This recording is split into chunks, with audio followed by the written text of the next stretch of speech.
اور اب ہم آپ کو سناتے ہیں ذوالکفل علیہ السلام کا قصہ۔ قرآن عزیز میں ذوالکفل علیہ السلام کا ذکر 2 سورتوں یعنی سورۃ الانبیاء اور سورہ صاد میں آیا ہے، لیکن دونوں سورتوں میں صرف نام مذکور ہے، مختصر و مفصل کسی قسم کے حالات کا کوئی تذکرہ نہیں ہے۔ سورۃ الانبیاء آیت 85 اور 86 میں اللہ تعالی فرماتے ہیں، اور اسماعیل اور ادریس اور ذوالکفل یہ سب صابر لوگ تھے، ہم نے انہیں اپنی رحمت میں داخل کر لیا، یہ سب لوگ نیک تھے۔ اللہ تعالی سورہ صاد آیت 48 میں فرماتے ہیں، اسماعیل، یسع اور ذوالکفل کا بھی ذکر کر دیجئے، یہ سب بہترین لوگ تھے۔ ذوالکفل علیہ السلام کے متعلق جس طرح قرآن مجید نے نام کے سوا کچھ ذکر نہیں فرمایا، اسی طرح نبی اکرم صلی اللہ علیہ وسلم سے بھی ان کے متعلق کچھ منقول نہیں ہے، لہٰذا قرآن و حدیث کی روشنی میں اس سے زیادہ کچھ نہیں کہا جا سکتا کہ ذوالکفل علیہ السلام اللہ کے برگزیدہ نبی اور پیغمبر تھے اور کسی قوم کی ہدایت کے لیے مبعوث ہوئے تھے۔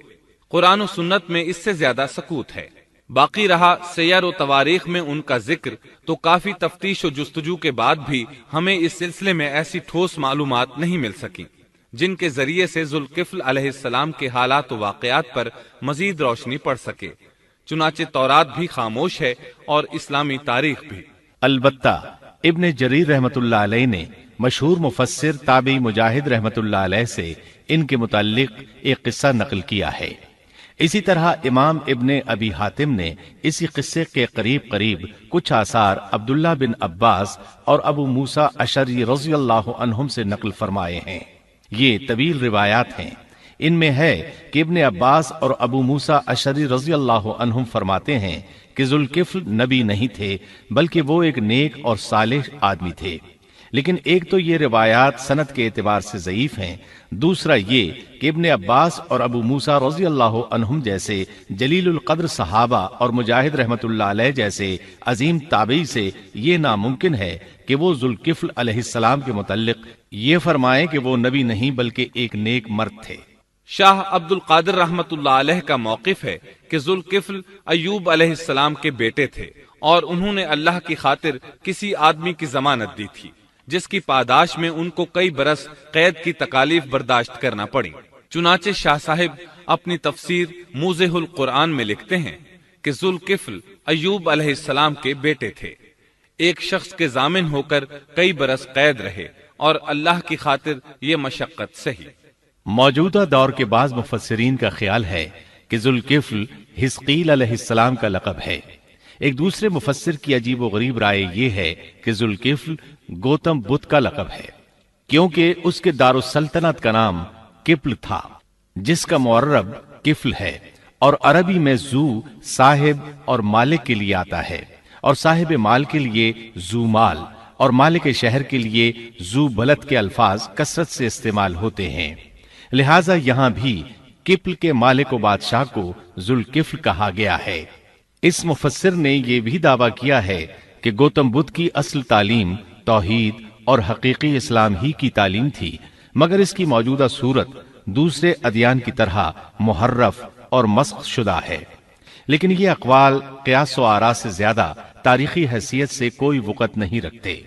ہم اس تعصب کے قائل نہیں ہیں کہ اگر صحیح تاریخ سے یہ ثابت ہو جائے کہ قرآن نے جن انبیاء کے صرف نام ذکر کیے ہیں ان کا مصداق فلاں برگزیدہ ہستی ہے، اور اس کا انکار صرف اس لیے کر دیا جائے کہ اس سے پہلے چونکہ ایسی بات کسی نے نہیں کہی اس لیے یہ قابل رد ہے۔ یقیناً ہم اس حقیقت کو تسلیم کرتے ہیں کہ تاریخی حقائق کی جستجو کا باب بند نہیں ہوا، اور آئے دن نئی تحقیقات سامنے آ رہی ہیں اور جدید انکشافات ہو رہے ہیں، بلکہ ان کے ذریعے قرآن مجید اور احادیث رسول کے بیان کردہ واقعات کی تصدیق ہوتی چلی جا رہی ہے۔ ملحد و بے دین لوگ ان کا انکار اس لیے کرتے اور کرتے آ رہے ہیں کہ تاریخ اور فلسفہ ان کا ساتھ نہیں دیتے، لیکن اگر قرآن کریم کی بیان کردہ کسی ہستی کے متعلق مزید انکشافات روشنی میں آئیں تو ہمارے لیے انکار کا باعث نہیں بلکہ مخالفین پر مزید حجت اور دلیل ہیں۔ لیکن اس حقیقت کے اقرار کے باوجود اس سے یہ بھی لازم نہیں آتا کہ کسی واقعے کے متعلق کوئی شخص اگر محض اپنے وہم و گمان اور قیاس و انداز سے بے دلیل کوئی بات کر دے تو ضرور اس کو مان لیا جائے۔ چنانچہ ذوالکفل علیہ السلام کو گوتم بدھ قرار دینا ابھی تک اس سے زیادہ کوئی حیثیت نہیں رکھتا۔ ہمارے لیے دنیا کے مختلف گوشوں میں اللہ کے فرستادہ نبیوں پر ایمان لانے کے لیے قرآن کی وہ تینوں دفعات کافی ہیں جو دین اسلام کا امتیازی وصف ہیں۔ سورۃ الفاتر آیت 24 میں اللہ تعالیٰ فرماتے ہیں، اور کوئی امت ایسی نہیں ہوئی جس میں کوئی ڈر سنانے والا نہ گزرا ہو۔ سورۃ المومن آیت 78 میں اللہ تعالیٰ فرماتے ہیں، بعض انبیاء کے واقعات ہم آپ کو بیان کر چکے ہیں اور ان میں سے بعض کے قصے تو ہم نے آپ کو بیان ہی نہیں کیے۔ سورۃ البقرہ آیت 136 میں اللہ تعالیٰ فرماتے ہیں، ہم رسولوں میں سے کسی کے درمیان فرق نہیں کرتے۔